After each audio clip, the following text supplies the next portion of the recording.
मुंशी प्रेमचंद की कहानी प्रेरणा। मेरी कक्षा में सूर्य प्रकाश से ज्यादा उद्यमी कोई लड़का ना था, बल्कि यूं कहो कि अध्यापन काल के 10 वर्षों में मेरा ऐसी विषम प्रकृति के शिष्य से सामना न पड़ा था। कपट क्रीड़ा में उसकी जान बसती थी। अध्यापकों को बनाने और चिढ़ाने, परिश्रमी बालकों को छेड़ने और रुलाने में ही उसे आनंद आता था। ऐसे ऐसे षड्यंत्र रचता, ऐसे ऐसे फंदे डालता, ऐसे ऐसे बंधन बांधता कि देखकर आश्चर्य होता था। गिरोह बंदी में अभ्यस्त था। खुदाई फौजदारों की एक फौज बना ली थी और उसके आतंक से पाठशाला पर शासन करता था। प्रिंसिपल की आज्ञा टल जाए, मगर क्या मजाल कि कोई उसके हुक्म की अवज्ञा कर सके। स्कूल के चपरासी और अर्दली उससे थर थर कांपते थे। इंस्पेक्टर का मुआयना होने वाला था। मुख्य अधिष्ठाता ने हुक्म दिया कि लड़के निर्दिष्ट समय से आध घंटा पहले आ जाएं। मतलब ये था कि लड़कों को मुआयने के बारे में कुछ जरूरी बातें बता दी जाएं। 10 बज गए। इंस्पेक्टर साहब आकर बैठ गए और मदरसे में एक लड़का भी नहीं। 11 बजे सब छात्र निकल पड़े, जैसे कोई पिंजरा खोल दिया गया हो। इंस्पेक्टर साहब ने कैफियत में लिखा, डिसिप्लिन बहुत खराब है। प्रिंसिपल साहब की किरकिरी हुई। अध्यापक बदनाम हुए और ये सारी शरारत सूर्य प्रकाश की थी। मगर बहुत पूछताछ करने पर भी किसी ने सूर्य प्रकाश का नाम तक न लिया। मुझे अपनी संचालन विधि पर गर्व था। ट्रेनिंग कॉलेज में इस विषय में मैंने ख्याति प्राप्त की थी, मगर यहाँ मेरा सारा संचालन कौशल जैसे मूर्छा खा गया था। कुछ अक्ल काम ही न करती कि शैतान को कैसे सन्मार्ग पर लाएं। कई बार अध्यापकों की बैठक हुई, पर यह गिरह न खुली। नई शिक्षा विधि के अनुसार मैं दंड नीति का पक्षपाती न था, मगर यहाँ हम इस नीति से केवल इसलिए विरक्त थे कि कहीं उपचार से रोग असाध्य न हो जाए। सूर्य प्रकाश को स्कूल से निकाल देने का प्रस्ताव भी किया गया, पर इसे अपनी अयोग्यता का प्रमाण समझकर हम इस नीति का व्यवहार करने का साहस न कर सके। 20-22 अनुभवी और शिक्षा शास्त्र से आचार्य एक 12-13 साल के उद्दंड बालक का सुधार न कर सके। ये विचार निराशाजनक था। यो तो सारा स्कूल उससे त्राही करता था, मगर सबसे ज्यादा संकट में मैं था, क्योंकि वो मेरी कक्षा का छात्र था और उसकी शरारतों का कुफल मुझे भोगना पड़ता था।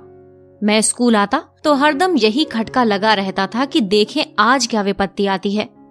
एक दिन मैंने अपनी मेज की दराज खोली तो उसमें से एक बड़ा सा मेंढक निकल पड़ा। मैं चौंक कर पीछे हटा तो क्लास में शोर मच गया। उसकी ओर सरोष नेत्रों से देखकर रह गया। सारा घंटा उपदेश में बीत गया और वो पट्ठा सिर झुकाए नीचे मुस्कुरा रहा था। मुझे आश्चर्य होता था कि ये नीचे की कक्षाओं में कैसे पास हुआ था। एक दिन मैंने गुस्से में कहा, तुम इस कक्षा में उम्र भर नहीं पास हो सकते। सूर्य प्रकाश ने अविचलित भाव से कहा, आप मेरे पास होने की चिंता न करें, मैं हमेशा पास हुआ हूँ और अब की भी हूँगा। असंभव संभव हो जाएगा। मैं आश्चर्य से उसका मुंह देखने लगा। ज़हीन से ज़हीन लड़का भी अपनी सफलता का दावा इतने निर्विवाद रूप से न कर सकता था। मैंने सोचा वो प्रश्न पत्र उड़ा लेता होगा। मैंने प्रतिज्ञा की, अब की इसकी एक चाल भी न चलने दूंगा। देखूं कितने दिन इस कक्षा में पड़ा रहता है, आप घबरा के निकल जाएगा। वार्षिक परीक्षा के अवसर पर मैंने असाधारण देखभाल से काम लिया, मगर जब सूर्य प्रकाश का उत्तर पत्र देखा तो मेरे विस्मय की सीमा न रही। मेरे 2 पर्चे थे, दोनों ही में उसके नंबर कक्षा में सबसे अधिक थे। मुझे खूब मालूम था कि वो मेरे किसी पर्चे का कोई प्रश्न भी हल नहीं कर सकता। मैं इसे सिद्ध कर सकता था, मगर उसके उत्तर पत्र का क्या करता। लिपि में इतना भेद न था जो कोई संदेह उत्पन्न कर सकता। मैंने प्रिंसिपल से कहा तो वो भी चकरा गए, मगर उन्हें भी जानबूझकर मक्खी निगलनी पड़ी। मैं कदाचित स्वभाव ही से निराशावादी हूँ। अन्य अध्यापकों को मैं सूर्य प्रकाश के विषय में जरा भी चिंतित ना पाता था, मानो ऐसे लड़कों का स्कूल में आना कोई नई बात नहीं। मगर मेरे लिए वो एक विकट रहस्य था। अगर यही ढंग रहे तो एक दिन या तो जेल में होगा या पागल खाने में। उसी साल मेरा तबादला हो गया। यद्यपि यहाँ की जलवायु मेरे अनुकूल थी, प्रिंसिपल और अन्य अध्यापकों से मेरी मैत्री हो गई थी। मैं अपने तबादले से खुश हुआ, क्योंकि सूर्य प्रकाश मेरे मार्ग का कांटा न रहेगा। लड़कों ने मुझे विदाई की दावत दी और सब के सब स्टेशन तक पहुंचाने आए। उस वक्त सभी लड़के आंखों में आंसू भरे हुए थे। मैं भी अपने आंसुओं को न रोक सका। सहसा मेरी निगाह सूर्य प्रकाश पर पड़ी, जो सबसे पीछे लज्जित खड़ा था। मुझे ऐसा मालूम हुआ कि उसकी आंखें भी भीगी थीं। मेरा जी बार बार चाहता था कि चलते चलते उससे 2-4 बातें कर लूं। शायद वो भी मुझसे कुछ कहना चाहता था, मगर ना मैंने पहले बात की ना उसने। हालांकि मुझे बहुत दिन तक इसका खेद रहा। उसकी झिझक तो क्षमा के योग्य थी, पर मेरा अवरोध अक्षम्य था। संभव था उस करुणा और ग्लानि की दशा में मेरी 2-4 निष्कपट बातें उसके दिल पर असर कर जाती, मगर इन्हीं खोए हुए अवसरों का नाम तो जीवन है। गाड़ी मंद गति से चली। लड़के कई कदम तक उसके साथ दौड़े। मैं खिड़की से बाहर सिर निकाले खड़ा था। कुछ देर मुझे उनके हिलते हुए रुमाल नजर आए, फिर वे रेखाएं आकाश में विलीन हो गईं, मगर एक अल्पकाय मूर्ति अभी भी प्लेटफॉर्म पर खड़ी थी। मैंने अनुमान किया कि वो सूर्य प्रकाश है। उस समय मेरा हृदय किसी विकल कैदी की भांति घृणा, मालिन्य और उदासीनता के बंधनों को तोड़ तोड़कर उसके गले मिलने के लिए तड़प उठा। नए स्थान की नई चिंताओं ने बहुत जल्द मुझे अपनी ओर आकर्षित कर लिया। पिछले दिनों की याद एक हसरत बनकर रह गई। ना किसी का खत आया, ना मैंने ही कोई खत लिखा। शायद दुनिया का यही दस्तूर है। वर्षा के बाद वर्षा की हरियाली कितने दिनों रहती है। संयोग से मुझे इंग्लैंड में विद्याभ्यास करने का अवसर मिल गया। वहाँ 3 साल लग गए। वहाँ से लौटा तो एक कॉलेज का प्रिंसिपल बना दिया गया। ये सिद्धि मेरे लिए बिल्कुल आशातीत थी। मेरी भावना स्वप्न में भी इतनी दूर न उड़ी थी, किंतु पदलिप्सा अब किसी और भी ऊंची डाली पर आश्रय लेना चाहती थी। शिक्षा मंत्री से रब्त जब्त पैदा किया। मंत्री महोदय मुझ पर कृपा रखते थे, मगर वास्तव में शिक्षा के मौलिक सिद्धांतों का उन्हें ज्ञान न था। मुझे पाकर उन्होंने सारा भार मुझ पर डाल दिया। घोड़े पर सवार थे, लगाम मेरे हाथ में थी। फल ये हुआ कि उनके राजनैतिक विपक्षियों से मेरा विरोध हो गया। मुझ पर जा बेजा आक्रमण होने लगे। मैं सिद्धांत रूप से अनिवार्य शिक्षा का विरोधी हूँ। मेरा विचार है कि हर मनुष्य को उन विषयों में ज्यादा स्वाधीनता होनी चाहिए जिनका उनसे निज संबंध है। मेरा विचार है कि यूरोप में अनिवार्य शिक्षा की जरूरत है, भारत में नहीं। भौतिकता पश्चिमी सभ्यता का मूल तत्व है। वहाँ किसी काम की प्रेरणा आर्थिक लाभ के आधार पर होती है। जिंदगी की जरूरत ज्यादा है, इसलिए जीवन संग्राम भी अधिक भीषण है। माता पिता भोग के दास होकर बच्चों को जल्द से जल्द कुछ कमाने पर मजबूर करते हैं। इसकी जगह कि ये मद का त्याग करके 1 शिलिंग रोज बचत कर लें, वो अपने कमसिन बच्चों को 1 शिलिंग की मजदूरी करने के लिए दबाएंगे। भारतीय जीवन में सात्विक सरलता है।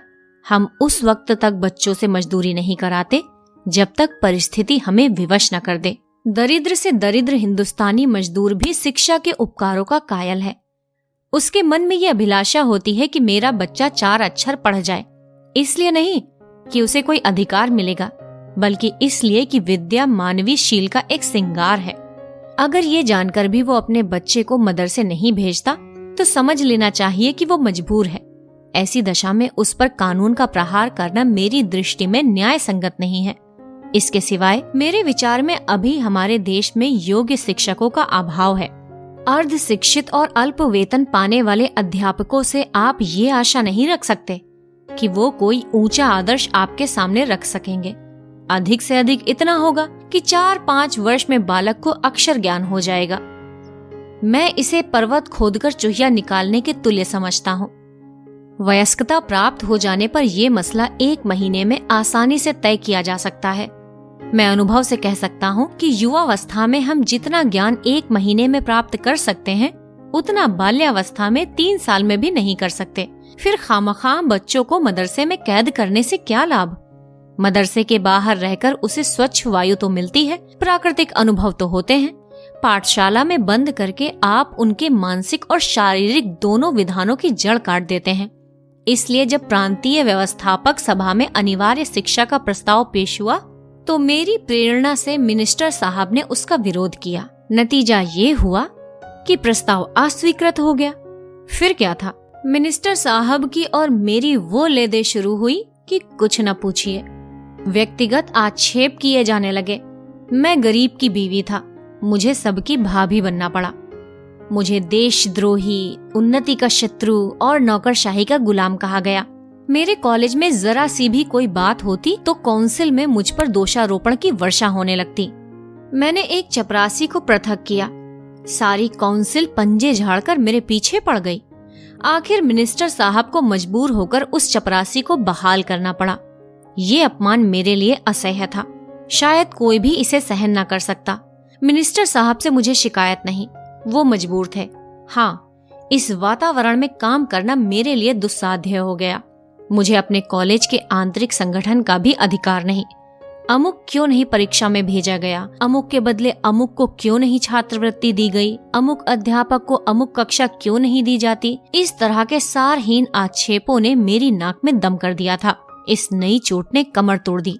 मैंने इस्तीफा दे दिया। मुझे मिनिस्टर साहब से इतनी आशा अवश्य थी कि वो कम से कम इस विषय में न्यायपरायणता से काम लेंगे, मगर उन्होंने न्याय की जगह नीति को मान्य समझा और मुझे कई साल की भक्ति का ये फल मिला कि मैं पदच्युत कर दिया गया।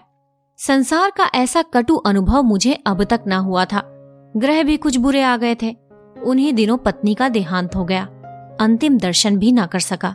संध्या समय नदी तट पर सैर करने गया था। वो कुछ अस्वस्थ थी। लौटा तो उसकी लाश मिली। कदाचित हृदय की गति बंद हो गई थी। इस आघात ने कमर तोड़ दी। माता के प्रसाद और आशीर्वाद से बड़े बड़े महान पुरुष कृतार्थ हो गए हैं। मैं जो कुछ हुआ पत्नी के प्रसाद और आशीर्वाद से हुआ। वो मेरे भाग्य की विधात्री थी। कितना अलौकिक त्याग था, कितना विशाल धैर्य। उनके माधुर्य में तीक्ष्णता का नाम भी न था। मुझे याद नहीं आता कि मैंने कभी उनकी भ्रुकुटी संकुचित देखी हो। वो निराश होना तो जानती ही न थी। मैं कई बार सख्त बीमार पड़ा हूँ। वैद्य निराश हो गए, पर वो अपने धैर्य और शांति से अणु मात्र भी विचलित नहीं हुई। उन्हें विश्वास था कि मैं अपने पति के जीवन काल में मरूंगी, और वही हुआ भी। मैं जीवन में अब तक उन्हीं के सहारे खड़ा था। अब वो अवलंब ही न रहा तो जीवन कहाँ रहता। खाने और सोने का नाम जीवन नहीं है। जीवन का नाम है सदैव आगे बढ़ते रहने की लगन का। ये लगन गायब हो गई। मैं संसार से विरक्त हो गया और एकांतवास में जीवन के दिन व्यतीत करने का निश्चय करके एक छोटे से गांव में जा बसा। चारों तरफ ऊंचे ऊंचे टीले थे। एक और गंगा बहती थी। मैंने गंगा के किनारे एक छोटा सा घर बना लिया और उसी में रहने लगा। मगर काम करना तो मानवीय स्वभाव है। बेकारी में जीवन कैसे कटता। मैंने एक छोटी सी पाठशाला खोल ली। एक वृक्ष की छाह में गांव के लड़कों को जमा करके कुछ पढ़ाया करता था। उसकी यहाँ इतनी ख्याति हुई कि आसपास के गांव के छात्र भी आने लगे। एक दिन जब मैं अपनी कक्षा को पढ़ा रहा था कि पाठशाला के पास एक मोटर आकर रुकी और उसमें से उस जिले के डिप्टी कमिश्नर साहब उतर पड़े। मैं उस समय केवल एक कुर्ता और धोती पहने हुए था। इस वेश में एक हाकिम से मिलते मुझे शर्म आ रही थी। डिप्टी कमिश्नर मेरे पास आए तो मैंने झेपते हुए हाथ बढ़ाया, मगर वो मुझसे हाथ मिलाने के बदले मेरे पैरों की ओर झुके और उस पर सिर रख दिया। मैं कुछ ऐसा सिटपिटा गया कि मेरे मुंह से एक शब्द भी ना निकला। मैं अंग्रेजी अच्छी लिखता हूँ, दर्शन शास्त्र का भी आचार्य हूँ, व्याख्यान भी अच्छे दे लेता हूँ, मगर इन गुणों में एक भी श्रद्धा के योग्य नहीं। श्रद्धा तो ज्ञानियों और साधुओं ही के अधिकार की वस्तु है। अगर मैं ब्राह्मण होता तो एक बात थी। हालांकि एक सिविलियन का किसी ब्राह्मण के पैरों पर सिर रखना अचिंतनीय है। मैं अभी इसी विस्मय में पड़ा था कि डिप्टी कमिश्नर ने सिर उठाया और मेरी तरफ देखकर कहा, आपने शायद मुझे पहचाना नहीं। इतना सुनते ही मेरे स्मृति नेत्र खुल गए। बोला, आपका नाम सूर्य प्रकाश तो नहीं है? जी हाँ, मैं आपका वही अभागा शिष्य हूँ। 12-13 वर्ष हो गए। सूर्य प्रकाश ने मुस्कुराकर कहा, अध्यापक लड़कों को भूल जाते हैं, पर लड़के उन्हें हमेशा याद रखते हैं। मैंने उसी विनोद के भाव से कहा, तुम जैसे लड़कों को भूलना असंभव है। सूर्य प्रकाश ने विनीत स्वर में कहा, उन्हीं अपराधों को क्षमा कराने के लिए आपकी सेवा में आया हूँ। मैं सदैव आपकी खबर लेता रहता था। जब आप इंग्लैंड गए थे तो मैंने आपके लिए बधाई का पत्र लिखा, पर उसे भेज ना सका। जब आप प्रिंसिपल हुए मैं इंग्लैंड जाने को तैयार था। वहां मैं पत्रिकाओं में आपके लेख पढ़ता रहता था। जब लौटा तो मालूम हुआ कि आपने इस्तीफा दे दिया है और किसी देहात में चले गए हैं। इस जिले में आए हुए मुझे 1 वर्ष से अधिक हुआ। पर इसका जरा भी अनुमान न था कि आप यहाँ एकांत सेवन कर रहे हैं। इस उजाड़ गांव में आपका जी कैसे लगता है? इतनी ही अवस्था में आपने वानप्रस्थ ले लिया। मैं नहीं कह सकता कि सूर्य प्रकाश की उन्नति देखकर मुझे कितना आश्चर्य हुआ। अगर वो मेरा पुत्र होता तो भी इससे अधिक आनंद ना होता। मैं उसे अपने झोपड़े में लाया और अपनी राम कहानी कह सुनाई। सूर्य प्रकाश ने कहा, तो ये कहिए कि आप अपने ही भाई के विश्वासघात के शिकार हुए। मेरा अनुभव तो अभी बहुत कम है, मगर इतने दिनों में मुझे मालूम हो गया है कि हम लोग अभी अपनी जिम्मेदारियों को पूरा करना नहीं जानते। मिनिस्टर से भेंट हुई तो पूछूंगा कि यही आपका धर्म था? मैंने जवाब दिया, भाई उनका दोष नहीं है। संभव है इस दशा में मैं भी वही करता जो उन्होंने किया। मुझे अपनी स्वार्थ लिप्सा की सजा मिल गई और उसी के लिए मैं उनका ऋणी हूँ। बनावट नहीं, सत्य कहता हूँ कि यहाँ मुझे जो शांति है वो और कहीं नहीं थी। इस एकांत जीवन में कुछ जीवन के तत्वों का वो ज्ञान हुआ जो संपत्ति और अधिकार की दौड़ से किसी तरह संभव न था। इतिहास और भूगोल के पोथे चाटकर और यूरोप के विद्यालयों की शरण में जाकर भी मैं अपनी ममता को न मिटा सका, बल्कि ये रोग दिन दिन और भी असाध्य होता जाता था। आप सीढ़ियों पर पांव रखे बगैर छत की ऊंचाई तक नहीं पहुंच सकते। संपत्ति की अट्टालिका तक पहुंचने में दूसरों की जिंदगी ही जीनों का काम देती है। आप कुचल कर ही लक्ष्य तक पहुंच सकते हैं। वहां सौजन्य और सहानुभूति का स्थान ही नहीं। मुझे मालूम होता है कि उस वक्त मैं हिंसक जंतुओं से घिरा हुआ था और मेरी शक्तियां अपनी आत्मरक्षा में ही लगी रहती थीं। यहाँ मैं अपने चारों ओर संतोष और सरलता देखता हूँ। मेरे पास जो लोग आते हैं कोई स्वार्थ लेकर नहीं आते, न मेरी सेवाओं से प्रशंसा या गौरव की लालसा है। ये कहकर मैंने सूर्य प्रकाश के चेहरे की ओर गौर से देखा। कपट मुस्कान की जगह ग्लानि का रंग था। शायद ये दिखाने आया था कि आप जिसकी तरफ से इतने निराश हो गए थे वो अब इस पद को सुशोभित कर रहा है। वो मुझसे अपने सदुद्योग का बखान कराना चाहता था। मुझे अब अपनी भूल मालूम हुई। एक संपन्न आदमी के सामने समृद्धि की निंदा उचित नहीं। मैंने तुरंत बात पलट कर कहा, मगर तुम अपना हाल तो कहो, तुम्हारी ये काया पलट कैसे हुई? तुम्हारी शरारतों को याद करता हूँ तो अब भी रोए खड़े हो जाते हैं। किसी देवता के वरदान के सिवा और तो कहीं ये विभूति न प्राप्त हो सकती थी। सूर्य प्रकाश ने मुस्कुराकर कहा, आपका आशीर्वाद था। मेरे बहुत आग्रह करने पर सूर्य प्रकाश ने अपना वृत्तांत सुनाना शुरू किया। आपके चले जाने के कई दिनों के बाद मेरा ममेरा भाई स्कूल में दाखिल हुआ। उसकी उम्र 8-9 साल से ज्यादा न थी। प्रिंसिपल साहब उसे हॉस्टल में न लेते थे और न मामा साहब उसके ठहरने का प्रबंध कर सकते थे। उन्हें इस संकट में देखकर मैंने प्रिंसिपल साहब से कहा, उसे मेरे कमरे में ठहरा दीजिए। प्रिंसिपल साहब ने इसे नियम के विरुद्ध बतलाया। इस पर मैंने बिगड़कर उसी दिन हॉस्टल छोड़ दिया और एक किराए का मकान लेकर मोहन के साथ रहने लगा। उसकी माँ कई साल पहले मर चुकी थी। इतना दुबला पतला कमजोर और गरीब लड़का था कि पहले ही दिन से मुझे उस पर दया आने लगी। कभी उसके सिर में दर्द होता, कभी ज्वर हो आता। आए दिन कोई न कोई बीमारी खड़ी रहती थी। इधर सांझ हुआ और झपकी आने लगी। बड़ी मुश्किल से भोजन करने उठता, दिन चढ़े सोया करता और जब तक मैं गोद में उठाकर बिठा न देता उठने का नाम न लेता। रात को बहुधा चौंक कर मेरी चारपाई पर आ जाता, मेरे गले से लिपट कर सोता। मुझे उस पर कभी क्रोध न आता। कह नहीं सकता क्यों उससे प्रेम हो गया। मैं जहाँ पहले 9 बजे सोकर उठता था अब तड़के उठ बैठता, उसके लिए दूध गर्म करता, फिर उसे उठाकर हाथ मुंह धुलाता और नाश्ता कराता। उसके स्वास्थ्य के विचार से नित्य वायु सेवन को ले जाता। मैं जो कभी किताबें लेकर ना बैठता था उसे घंटों पढ़ाया करता। मुझे अपने दायित्व का इतना ज्ञान कैसे हो गया इसका मुझे आश्चर्य है। उसे कोई शिकायत हो जाती तो मेरे प्राण नखों में समा जाते। डॉक्टर के पास दौड़ता, दवाएं लाता और मोहन की खुशामद करके दवा पिलाता। सदैव ये चिंता लगी रहती थी कि कोई बात उसकी इच्छा के विरुद्ध न हो जाए। इस बेचारे का यहाँ मेरे सिवा दूसरा कौन है? मेरे चंचल मित्रों में से कोई उसे चिढ़ाता या छेड़ता तो मेरी त्योरियां बदल जाती थी।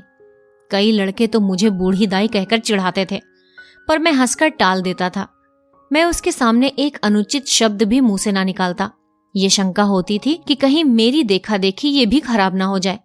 मैं उसके सामने इस तरह रहना चाहता था कि वो मुझे अपना आदर्श समझे और इसके लिए ये मानी हुई बात थी कि मैं अपना चरित्र सुधारूं। वो मेरा 9 बजे सोकर उठना, 12 बजे तक मटर गश्ती करना, नई नई शरारतों के मंसूबे बांधना और अध्यापकों की आंख बचाकर स्कूल से उड़ जाना, सब आप ही आप जाता रहा। स्वास्थ्य और चरित्र पालन के सिद्धांतों का मैं शत्रु था, पर अब मुझसे बढ़कर नियमों का रक्षक दूसरा ना था। मैं ईश्वर का उपहास किया करता, मगर अब पक्का आस्तिक हो गया था। वो बड़े सरल भाव से पूछता, परमात्मा सब जगह रहते हैं तो मेरे पास भी रहते होंगे। इस प्रश्न का मजाक उड़ाना मेरे लिए असंभव था। मैं कहता, हाँ, परमात्मा तुम्हारे हमारे सबके पास रहते हैं और हमारी रक्षा करते हैं। ये आश्वासन पाकर उसका चेहरा आनंद से खिल उठता था। कदाचित वो परमात्मा की सत्ता का अनुभव करने लगा था। साल भर में मोहन कुछ से कुछ हो गया। मामा साहब दोबारा आए तो उसे देखकर चकित हो गए। आंखों में आंसू भरकर बोले, बेटा, तुमने इसको जिला लिया, नहीं तो मैं निराश हो चुका था। इसका पुनीत फल तुम्हें अवश्य ईश्वर देंगे। इसकी माँ स्वर्ग में बैठी हुई तुम्हें आशीर्वाद दे रही है। सूर्य प्रकाश की आंखें भी उस वक्त सजल हो गई थी। मैंने पूछा, मोहन भी तुम्हें बहुत प्यार करता होगा? सूर्य प्रकाश के सजल नेत्रों में हसरत भरा आनंद फिर चमक उठा। फिर बोला, वो मुझे 1 मिनट के लिए भी ना छोड़ता था। मेरे साथ बैठता, मेरे साथ खाता, मेरे साथ सोता। मैं ही उसका सब कुछ था। आह, वो संसार में नहीं है, मगर मेरे लिए वो अब भी उसी तरह जीता जागता है। मैं जो कुछ हूँ उसी का बनाया हुआ हूँ। अगर वो दैवीय विधान की भांति मेरा पथ प्रदर्शक न बन जाता तो शायद आज मैं किसी जेल में पड़ा होता। एक दिन मैंने कह दिया था, अगर तुम रोज नहा न लिया करोगे तो मैं तुमसे न बोलूंगा। नहाने से वो न जाने क्यों जी चुराता था। मेरी धमकी का फल ये हुआ कि वो नित्य प्रातःकाल नहाने लगा। कितनी ही सर्दी क्यों ना हो, कितनी ही ठंडी हवा चले, लेकिन स्नान अवश्य करता था। देखता रहता था कि मैं किस बात से खुश होता हूँ। एक दिन मित्रों के साथ थिएटर देखने चला गया। ताकीद कर गया था कि तुम खाना खाकर सो रहना। 3 बजे रात को लौटा तो देखा कि वो बैठा हुआ है। मैंने पूछा, तुम सोए नहीं? उसने कहा, नींद नहीं आई। उस दिन से मैंने थिएटर जाने का नाम न लिया। बच्चों में प्यार की जो भूख होती है, दूध, मिठाई और खिलौनों से भी ज्यादा मादक, जो माँ की गोद के सामने संसार की निधि की भी परवाह नहीं करती। मोहन की वो भूख कभी संतुष्ट न होती थी। पहाड़ों से टकराने वाले सारस की आवाज की तरह वो सदैव उसकी नसों में गूंजा करती थी। जैसे भूमि पर फैली हुई लता कोई सहारा पाते ही उससे चिपट जाती है, वही हाल मोहन का था। वो मुझसे ऐसा चिपट गया था कि पृथक किया जाता तो उसकी कोमल बेल के टुकड़े टुकड़े हो जाते। वो मेरे साथ 3 साल रहा और तब मेरे जीवन में प्रकाश की एक रेखा डालकर अंधकार में विलीन हो गया। उस जीर्ण काया में कैसे कैसे अरमान भरे हुए थे। कदाचित ईश्वर ने मेरे जीवन में एक अवलंब की सृष्टि के लिए उसे भेजा था। उद्देश्य पूरा हो गया था तो वो क्यों रहता। गर्मियों की तातील थी। 2 तातीलों में मोहन मेरे साथ ही रहा था। मामा जी के आग्रह करने पर भी घर न आया। अभी की कॉलेज के छात्रों ने कश्मीर यात्रा करने का निश्चय किया और मुझे उसका अध्यक्ष बनाया। कश्मीर यात्रा की अभिलाषा मुझे चिरकाल से थी। इसी अवसर को गनीमत समझा। मोहन को मामा जी के पास भेजकर मैं कश्मीर चला गया। 2 महीने बाद लौटा तो मालूम हुआ मोहन बीमार है। कश्मीर में मुझे बार बार मोहन की याद आती थी और जी चाहता था लौट जाऊं। मुझे उस पर इतना प्रेम है, इसका अंदाजा मुझे कश्मीर जाकर हुआ। लेकिन मित्रों ने पीछा न छोड़ा। उसकी बीमारी की खबर पाते ही मैं अधीर हो उठा और दूसरे ही दिन उसके पास जा पहुंचा। मुझे देखते ही उसके पीले और सूखे चेहरे पर आनंद की स्फूर्ति झलक पड़ी। मैं दौड़कर उसके गले से लिपट गया। उसकी आंखों में वो दूरदृष्टि और चेहरे पर वो अलौकिक आभा थी जो मंडराती हुई मृत्यु की सूचना देती है। मैंने आवेश से कांपते हुए स्वर में पूछा, ये तुम्हारी क्या दशा है मोहन? 2 महीने में ये नौबत पहुंच गई। मोहन ने एक सरल मुस्कान के साथ कहा, आप कश्मीर की सैर करने गए थे, मैं आकाश की सैर करने जा रहा हूं। मगर ये दुख की कहानी कहकर मैं रोना और रुलाना नहीं चाहता। मेरे चले जाने के बाद मोहन इतने परिश्रम से पढ़ने लगा मानो तपस्या कर रहा हो। उसे ये धुन सवार हो गई थी कि साल भर की पढ़ाई 2 महीने में समाप्त कर ले और स्कूल खुलने के बाद मुझसे इस श्रम का प्रशंसा रूपी उपहार प्राप्त करे। मैं किस तरह उसकी पीठ ठोकूंगा, शाबाशी दूंगा, अपने मित्रों से बखान करूंगा। इन भावनाओं ने अपने सारे बलोचित उत्साह और तल्लीनता से उसे वशीभूत कर दिया। मामा जी को दफ्तर के कामों से इतना अवकाश कहाँ कि उसके मनोरंजन का ध्यान रखें। शायद उसे प्रतिदिन कुछ न कुछ पढ़ते देखकर वो दिल में खुश होते थे। उसे खेलते देखकर वो जरूर डांटते, पढ़ते देखकर भला क्या कहते।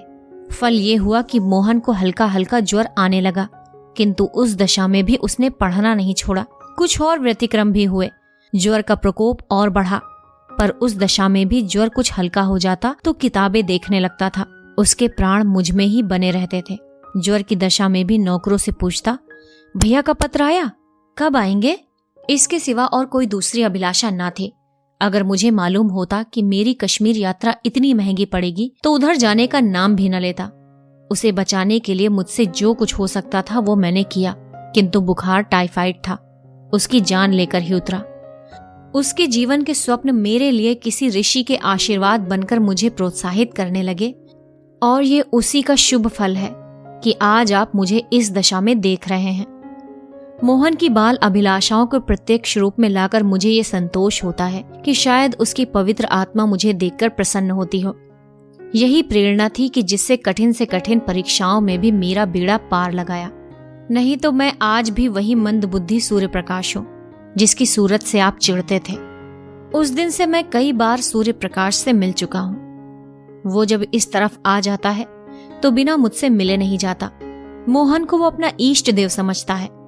मानव प्रकृति का ये एक ऐसा रहस्य है जिसे मैं आज तक नहीं समझ सका। मुंशी प्रेमचंद की कहानी प्रेरणा। कथावाचक सोनम।